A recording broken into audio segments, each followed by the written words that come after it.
बिस्मिल्लाहिर्रहमानिर्रहीम। अस्सलाम वालेकुम। आप लोग मौजूद हैं अपनी होस्ट सबीन यूसुफ के साथ SY उमंग चैनल पर। मैं हमेशा अपने चैनल पर ऐसी रेसिपीज़ लेके आती हूँ जो ना सिर्फ बहुत टेस्टी होती हैं बल्कि बहुत मुनफरिद भी होती हैं।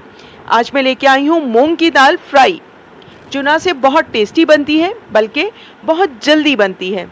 इससे पहले कि मैं रेसिपी शेयर करूं, आप लोग मेरे चैनल को सब्सक्राइब कर दें ताकि आने वाली नई वीडियोस आपको मिलती रहें।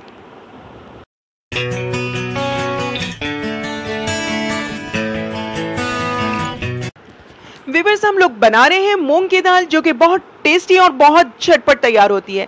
और आज हम बनाने जा रहे हैं मूंग की दाल की एक ऐसी रेसिपी जो ना सिर्फ जल्दी तैयार होती है बल्कि व्यूअर्स देखने में भी बहुत अच्छी लगती है।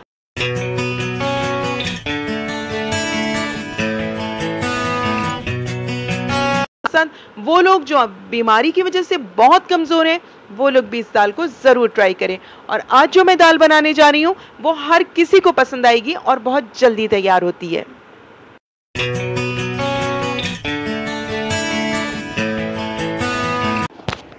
व्यूअर्स, मूंग की दाल बनाने के लिए हमको चाहिए 1.5 पाव मूंग की दाल, हस्बे जायका नमक, हस्बे जायका लाल मिर्च और काली मिर्च भी आप हस्बे जायका रख सकते हैं, लेकिन मैं इसमें 1 चाय का चमचा चौथाई रखती हूँ, यानी टेबल स्पून नहीं, टी स्पून। और वो भी आपको इसको बिल्कुल ये समझ लें कि 2 चुटकी आप कह सकते हैं कि इसमें आप काली मिर्च का इस्तेमाल करेंगे ताकि इसका जो टेस्ट है वो बहुत लजीज महसूस हो। और चाहें तो आप इसमें थोड़ी काली मिर्च ज़्यादा भी कर सकते हैं। इसके साथ साथ हमें अदरक लहसुन 1 चमचा और साबुत लहसुन आपको तकरीबन 6 से 7 अदद चाहिए। कड़ी पत्ते के जो पत्ते हैं वो 4 से 5 अदद, ज़ीरा और काली मिर्चें 4 से 5 अदद साबुत और 4 से 5 अदद लौंग और बड़ी इलायची 3 अदद।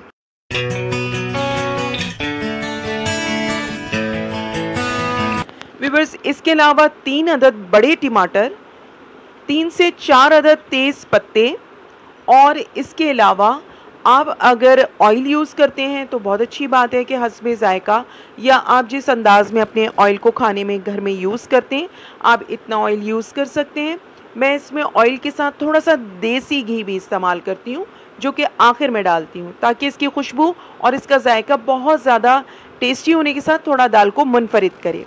और इसके साथ साथ अब हम शुरू करने जा रहे हैं व्यूअर्स अपनी दाल बनाने की रेसिपी।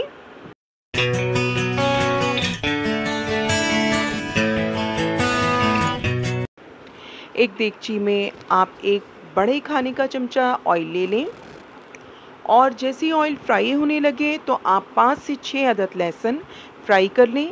जब फ्राई हो जाए लहसुन तो आप इसके अंदर तकरीबन 1 चमचा ज़ीरा डाल दें और जब ज़ीरा फ्राई होने लगे तो आप इसमें तकरीबन 1 चमचा अदरक लहसुन का पेस्ट डालकर बहुत अच्छी तरह फ्राई कर लें।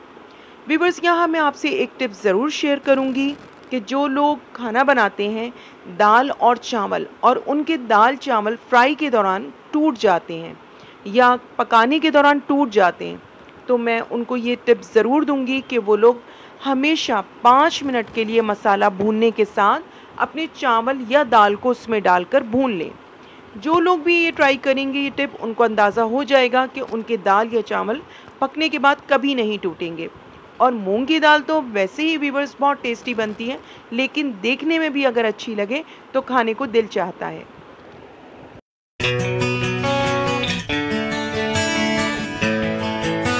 व्यूअर्स, जो आपने इसमें अदरक लहसुन का पेस्ट फ्राई किया है, जैसे ही अदरक लहसुन का पेस्ट फ्राई हो जाए तो आप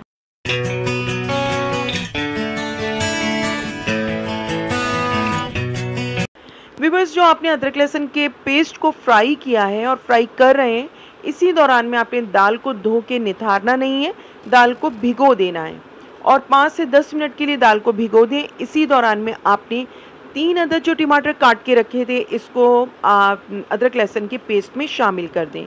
जैसे ही टमाटर गल जाए तो आपने दाल को निथार के इसके अंदर अदरक लहसुन के पेस्ट और टमाटर के साथ 5 मिनट के लिए भूनना है।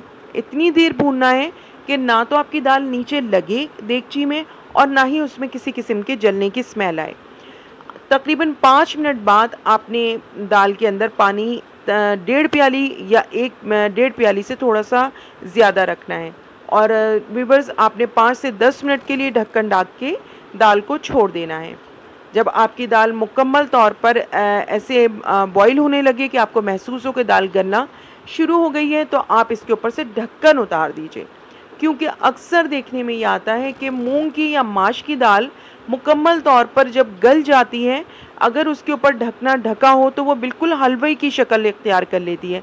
तो व्यूअर्स, ये छोटी छोटी टिप्स होती हैं खाने के दौरान में, इन चीज़ों का अगर हम ख्याल रखें तो हमारी चीज़ ख़राब नहीं होती।